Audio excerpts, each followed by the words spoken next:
All right, welcome to the Go Find Nervous Show.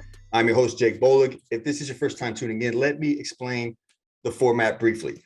I believe great things happen in life when we identify what makes us nervous and confront it. After I introduce our guest, we're going to find out 3 examples of how they confronted and conquered nervous along their journey. And then I'm going to find out one way they're getting uncomfortable and confronting nervous now. Now, let me introduce today's guest. Our guest today is a being-based life coach that travels a ton. And if you know me, I love travel. She's been to some pretty interesting places, including Honduras, Dominican Republic, Paraguay, Mexico, Peru, Belize, many more. Her social media is at This Is Rachael Reed, and I'm pleased to welcome her to the show. Everybody, welcome Rachael Reed. Thanks for being here today, Rachael. Thanks, Jake. I'm gonna listen to that in the morning. It's like an affirmation. Now tell me, what exactly is a being-based life coach? I gotta know.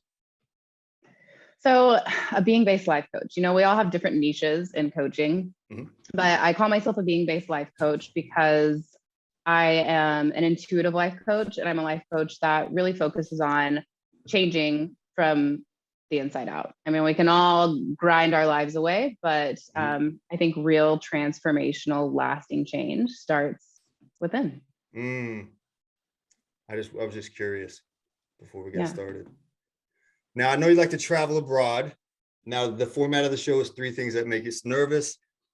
Now, you have a pretty interesting story. We touched on it briefly, but I think it's a great way to lead off. Tell me about meeting someone and moving abroad with them 9 days later. Tell me this. Yeah. We could do a lot of shows because I'm wild and I have a lot of things that have made me nervous, and I continue to make these choices, but that's who I am.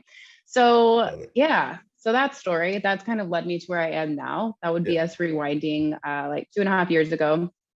I had ended this relationship of like 5 years, really stable, happy relationship, but and I'm telling you this because this kind of leads me into being a being-based life coach. It was no longer aligned with who I was. I just intuitively knew that this is like not the way I was going. Right. So I ended this relationship. I'm 30 years old. I'm back into my mom's house. I'm in my high school room, and I didn't know what was next, and all of a sudden I start feeling led to go to Peru. So never a country that was on my radar, and I've been to like 40 countries.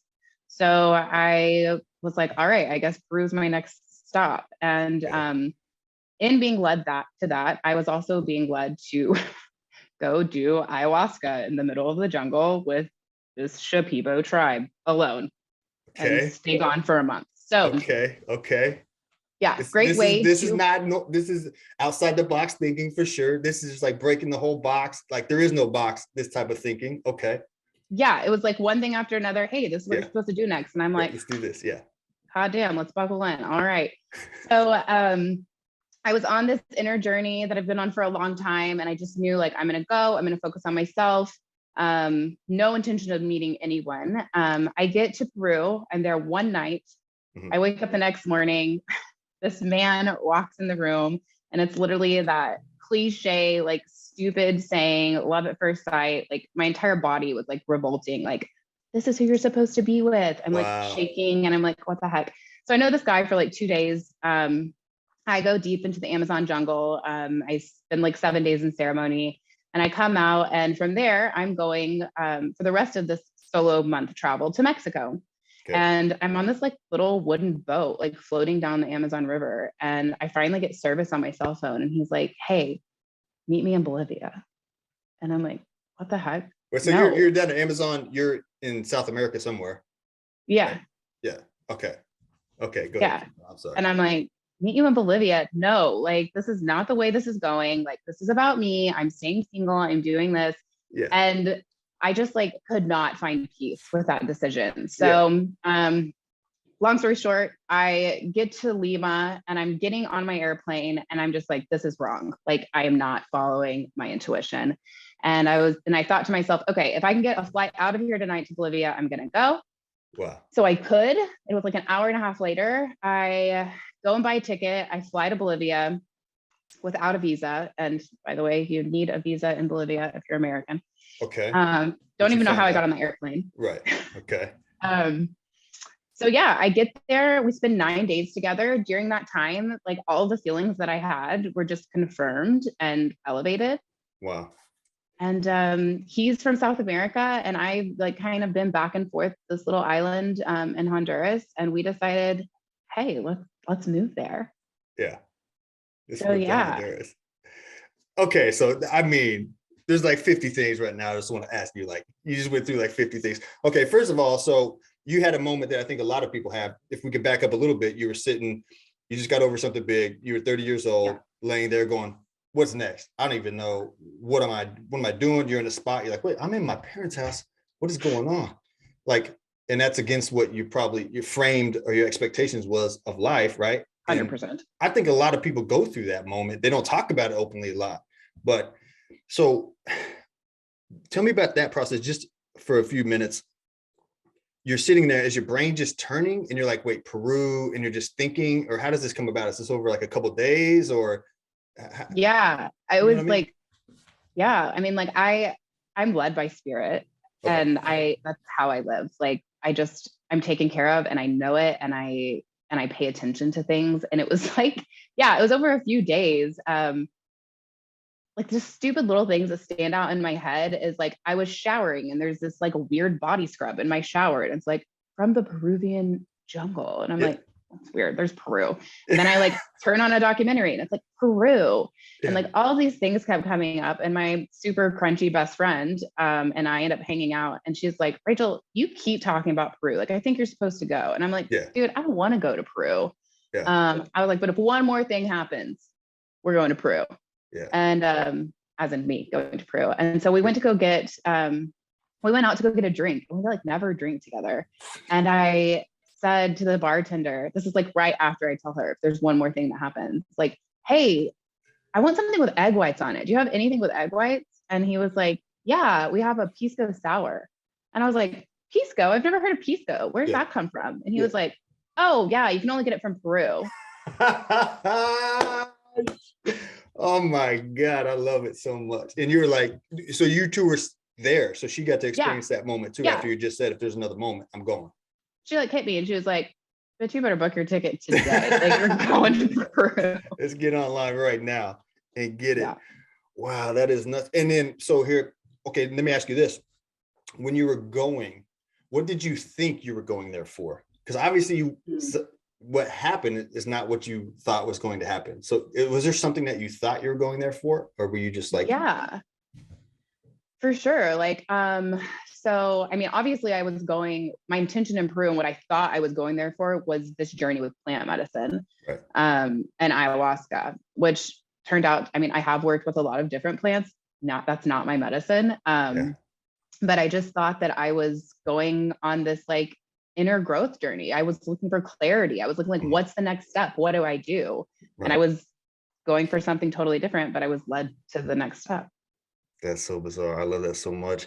So you're like going for enlightenment or something like that, and you know, so to speak. And then here comes something else. I know when I moved to Portugal not too long ago, and I was going for something completely different. I love it how we step into something expecting one thing, but as long as we're open, like the real lesson comes. The real thing we're supposed to know comes. And what I like is that you took the step. Like so many people, and I'm sure there's people listening, I've done it before in the past as well, where your gut is screaming one thing. Your gut is like, do this. This is what you're supposed to do. And you ignore it. You don't talk to the person, or you don't, you know, go apply for that position, or, you know, travel overseas. So that's pretty wild. So, okay, now tell me about getting on the plane to Bolivia. You're not even supposed to go to Bolivia. Was there any, what were you feeling? What were you feeling when you were like, I'm going to go to Bolivia to meet this guy?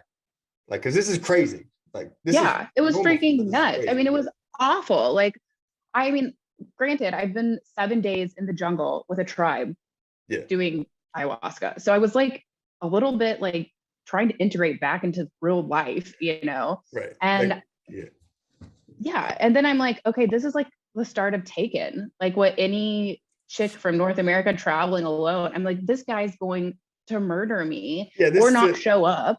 Yeah. And it was just, I mean, I think I cried the whole way. Wow. Yeah. Really? Like questioning yourself?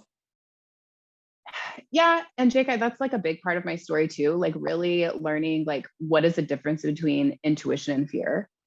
Okay. And I knew I had practiced following my intuition enough in that moment that I'm like, I know this is intuitive, but when you take those steps to follow your intuition, it takes you on to wild places. Like, Yeah.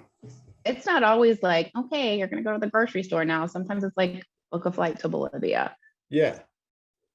You And do. even if you know it's the right thing, it doesn't mean it's going to be easy. Like, it No. doesn't mean it's going to be like I'm whistling and skipping there. It's like, no, there's like you said, you were crying the whole way. Yeah, Wow. I was. So now you are, then that was been a couple of years, right? Yeah. So like 2.5 years ago. Okay. So tell me about the 40 countries. Why, when did you get the traveling bug? I mean, 40 countries that's a huge list of countries. It may be like 37, which my boyfriend's probably going to listen to this and be like, I have 40, you have 37. I haven't counted in like a really long time. I mean, it's all good. We can round up on the Go Find Nervous show. Yeah. Yeah, 40. Up. Okay, 40. Yeah. I started traveling when I was 18. And my whole life has been around flexibility. I really value freedom. I really value being able to move and do what I want when I want. And like when I'm being led to do something, I want to be able to hop away. So yeah, I started traveling when I was 18. I've spent a lot of time abroad. I was a nurse and a travel nurse for a long time. So I would like do a contract and then leave. And I see. yeah. That's wild. Okay. So it's just always been a part of what Yeah, you it's just a part of who I am. And it's that part of me is shrinking a little bit. Mm-hmm. But for a long time, I was just so intrigued by the way other people lived and the way that different cultures worked. And honestly, just kind of getting outside of the Western world and really connecting with people again. We sometimes have a bit of a barrier just because of how busy we are. And so I love that like human to human bond that I find other places. I gotcha. Okay. I mean, I know that you said something that really struck me was you traveled around and that feeling is starting to go away a little bit of needing to travel all those places, but it's like you have to go find what you're looking for. And the only way to know your favorite food is to taste a lot of foods.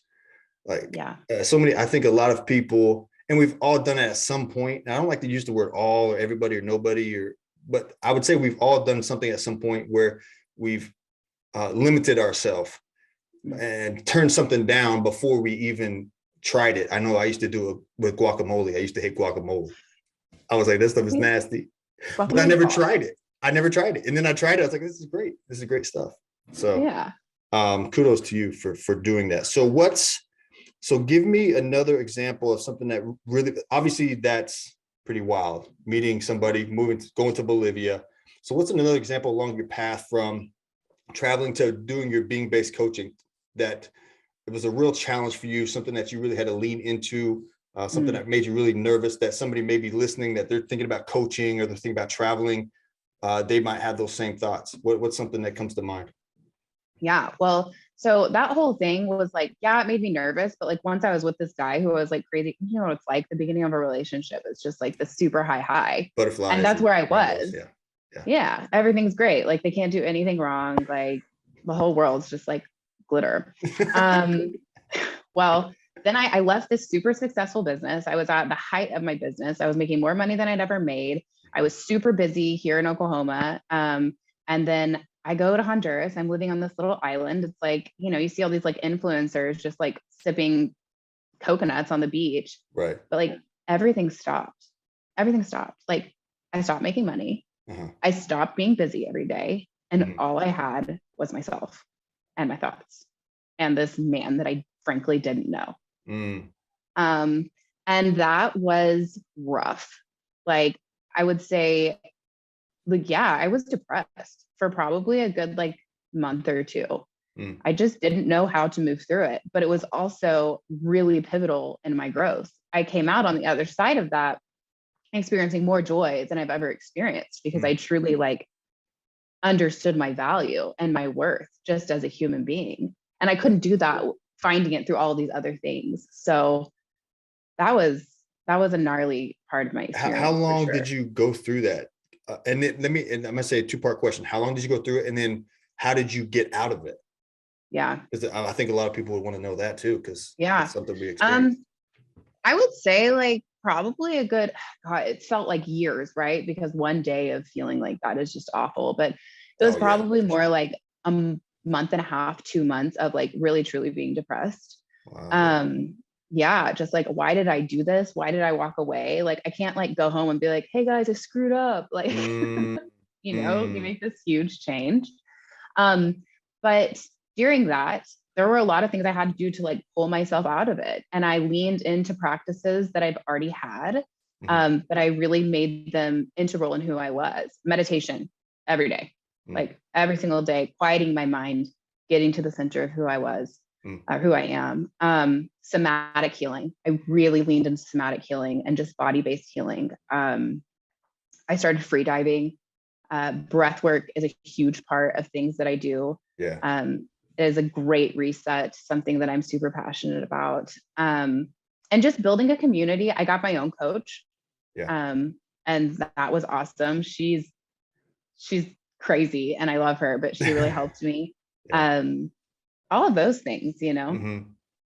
Well, I think focusing on the body. What is somatic healing again? It's escaping me. What is that? So somatic healing is like body-based healing. So when we talk about like traditional healing, like talk therapy and things, we're talking about our mind. But with somatics, we store a lot of emotion, energy, trauma, things within our body. Like, I don't know if you've ever felt anxious before and you're like, I don't know why I feel like this. Like my heart's beating fast, but like I'm chill. Your body is reacting to something. So somatic healing is getting to the root of those things within the body, working through emotions in the body with basically different types of things that make you uncomfortable and moving through them. Yeah. Well, that's perfect. Go find nervous people. I need to pick up a lot of that. I need to study that more, it sounds like. Yeah. I mean, it's a game changer. It really is. Yeah. Awesome. Okay. We got a few minutes left here. We got a couple minutes left. What are you doing now? What's the next step for Rachael Reed? What are you doing that's kind of on your radar that's a little bit uncomfortable and you're trying to push through right now and find the other side of that? Right. I wouldn't be who I am if I wasn't a little uncomfortable. Just so constantly live in a state of uncomfortability, huh? Okay, I got you. Yeah, but it's also fun, you know. That's growth, expansive. So I went from Honduras, came back to the States because everything shut down, and we were there for a while. And then I was like, all right, I'm gonna go pick up this business again. I've been doing stuff here, and now I'm to the point to where I'm wanting to be kind of half and half in the US and on my little island. Finally decided my little island is where I want to go. Okay. I'm building up my coaching practice more and more every day. And I am essentially right now looking for land to build some really groovy, vibey bungalows on that are going to be rentals, but also a really healing, wellness-centered place to where I can host coaching retreats and then also have a lot of different practitioners come in and just serve people who are on this growth journey. Right. That sounds pretty groovy, to use your word. Yeah, I like that word. So you got how long ago when did you decide that was the next step?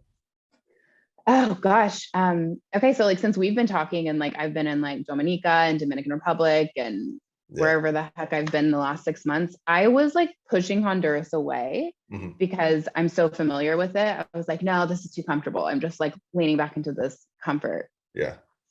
But I finally decided, I think December, like, all right, this is where we're buying. Wow. So it hasn't been very long. Yeah. So just recently. Yeah. Yeah. Well, good for you. Good for you. Well, we got a minute left. Where can people follow you? How do you want people to follow your journey? I think you're going to be successful. I can't wait till you get your bungalows. I'll come down and visit for sure, because I got to see this island and see what you create. But where can people follow you and follow your journey? And then if they want to be a part of your life-based or your life coaching, how can they get involved?